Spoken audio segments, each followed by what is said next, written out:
अभी कुछ रोज पहले ही मैं अपने एक दोस्त के साथ किसी काम से बाहर निकली। मार्केट भरी हुई थी और पार्किंग की जगह कम थी। किसी वजह से एक बड़ी सी एसयूवी पार्किंग स्पेस में यूं अटकी कि आसपास निकल रहे लोगों को रुकना पड़ा और जाम जैसे हालात हो गए। हम उस गाड़ी के करीब पहुंचे तो देखा गाड़ी एकदम नई है, सीट से पन्नी भी नहीं निकली है और ड्राइवर की सीट पर एक महिला है, थोड़ी नर्वस सी, इस सोच में कि अब गाड़ी कैसे निकले।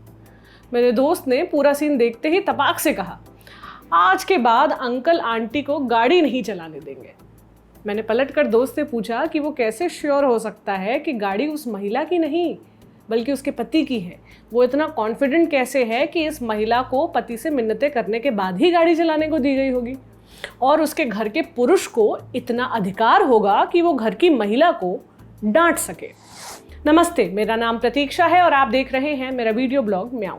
अब तक शायद आप मेरे दोस्त की बेहद बुरी छवि अपने दिमाग में बना चुके होंगे, लेकिन मैं यहाँ साफ कर दूं कि मेरा वो दोस्त एक बेहद संवेदनशील और समझदार व्यक्ति है।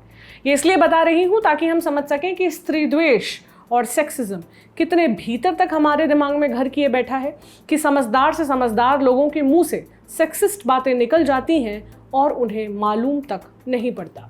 दोस्त ही क्यों, खुद मेरा ही किस्सा सुन लीजिए। एक सहेली अपने लिए ड्राइवर खोज रही थी। उसको किसी महिला ड्राइवर के बारे में पता चला। उसने कहा कि वो सोच रही है कि लेडी ड्राइवर रख ले और मेरे मुंह से तुरंत निकला, लेकिन तुम्हें गाड़ी में कुछ भारी रखवाना हुआ या हैवी काम करवाना हुआ तो क्या वो सहज होगी? अगले ही पल मुझे अपने ही शब्द काटने लगे। गुंजन सक्सेना का वो डायलॉग याद आया, प्लेन उड़ाना है सर, उठाना नहीं। जब बात ड्राइविंग की हो तो हम औरतों पर कम भरोसा करते देखे जाते हैं। मन में एक पूर्वाग्रह है कि पुरुष सधा हुआ होगा और औरत इमोशनल। भाई, औरत के इमोशनल होने के तो इतने स्टीरियोटाइप हैं कि दुनिया को लगता है कि औरतें सारे काम इमोशन से ही करती हैं, चाहे वो गाड़ी चला रही हो या चांद पर जा रही हो। भाई, ऐसा मानने वालों को तो सिर्फ एक ही बात कहूँगी, जैसे आपकी माँ घर चला रही हैं वैसे आप 1 महीने घर चला कर देख लीजिए, देखते हैं उसमें इमोशन लगता है या लॉजिक। खैर, हम भटके नहीं। हम इस तरह की सोच क्यों रखते हैं इसके पीछे कोई एक वजह नहीं बल्कि एक पूरी कल्चरल हिस्ट्री है। जब से हम छोटे छोटे समुदायों में रहते थे, जब हम देशों और राज्यों में बटे भी नहीं थे, तब से रिसोर्सेज पुरुष के हाथ में रही है। हर तरीके का पैसों का लेन देन पुरुषों के हाथों हुआ। पुरुषों ने इकोनॉमी बनाई और चलाई, युद्ध लड़े और देश बनाए, औरतों ने घर संभाला। ट्रेडिशनली पैसों पर पुरुषों का कंट्रोल रहा और नतीजतन प्रॉपर्टी पर भी। गाड़ियां क्या हैं? प्रॉपर्टी ही तो हैं। इसलिए जब घर में गहने आने होते हैं तो औरत के नाम से आते हैं, गाड़ी आनी होती है तो पुरुष के नाम से आती है।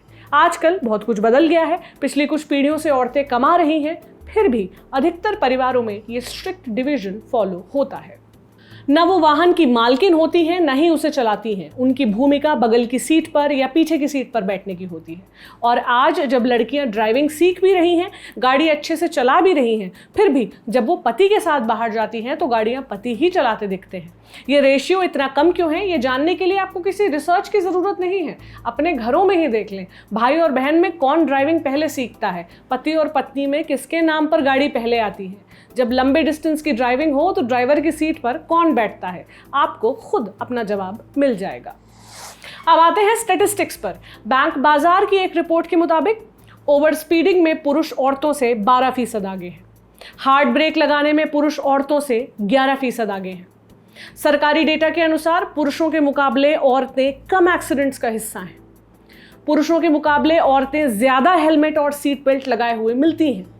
इसके अलावा रैश ड्राइविंग और शराब पीकर गाड़ी चलाने का काम पुरुष ही ज्यादा करते देखे जाते हैं, सिर्फ इंडिया में नहीं, दुनिया भर में। ये हमारा ही दिमाग है कि जब पुरुष रैश ड्राइविंग करता है तो हम कभी ये नहीं कहते कि पुरुष है इसलिए खराब गाड़ी चला रहा है, जबकि महिला बुरी ड्राइविंग करती है तो झट से कह देते हैं कि महिला है इसलिए बुरी ड्राइविंग कर रही है। ऑटोमोबाइल इंडस्ट्री के अधिकतर विज्ञापन पुरुषों को ध्यान में रखकर बनाए जाते हैं। बड़ी गाड़ियां या मोटरसाइकिल को जंगली जानवर या बीस्ट जैसी उपमाएं दी जाती हैं। सेफ्टी से पहले उनके रफ एंड टफ होने की बात कही जाती है। गाड़ियों को पौरुष से जोड़ना इन विज्ञापनों की सबसे बड़ी थीम होती है। यहाँ तक कि बचपन से अब तक हम जो फैमिली कार्स के भी ऐड देखते आए हैं, उनमें फैमिली का बेटा माँ बाप के लिए या फिर पति पत्नी और बच्चों के लिए गाड़ी लेकर आ रहा होता है। फिल्मों से लेकर टीवी सीरियल में अमीरजादा लड़का खुद गाड़ी चलाता है, उनकी बहनें जब बाहर जाती हैं तो ड्राइवर चला रहा होता है। रोड ट्रिप्स पर लड़कों की तिकड़ी जाती है, लड़कियों की नहीं जाती। और कभी 90s की फिल्मों में अमीर हीरोइन खुद गाड़ी चलाती भी थी तो बेचारा गरीब हीरो उसकी गाड़ी के नीचे आ जाता था। लड़कियां व्हील पर हैं तो एक्सीडेंट होना तय है, ऐसा हमें दिखाया जाता है। कुकिंग हो या ड्राइविंग, दोनों लाइफ सेविंग स्किल्स हैं। होना तो ये चाहिए कि सभी बच्चों को दोनों सिखाना चाहिए, लेकिन किचन बहन के मत्थे आता है, ड्राइविंग भाई के मत्थे। हम आज भी अपने बेटों को हीरो बनाकर जी रहे हैं कि फैमिली में मेडिकल इमरजेंसी आई तो लड़का ही गाड़ी लेकर भागेगा, लड़की तो बस घबराकर रोएगी।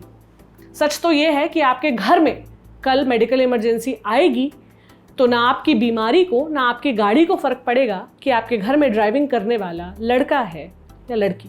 क्या राय है आपकी, मुझे कमेंट सेक्शन में बताएं। अगर आप मुझसे लाइव चैट करना चाहते हैं तो मिलिए इंस्टाग्राम पर, पता है latak.lallantop इंस्टाग्राम पर। अगले हफ्ते मिलेंगे किसी और टॉपिक के साथ, चाहे सहमत हो या असहमत, लेकिन आप म्याऊ देखते रहें ताकि कम से कम चर्चा होती रहे, क्योंकि बात करने से ही बात बनती है। शुक्रिया।